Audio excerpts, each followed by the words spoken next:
Hello guys. Pag nagtanim pala tayo ng ng bungkukan, dapat maliliit lang.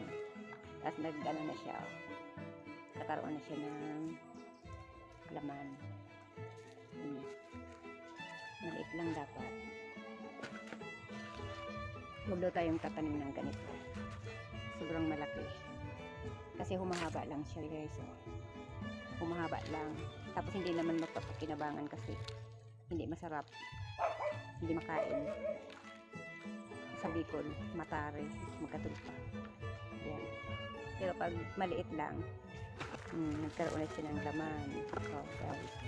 Yan, laman. Ito, ganito, saha sa Bicol. Lalaki na lang siya. Diretso na siyang makakain.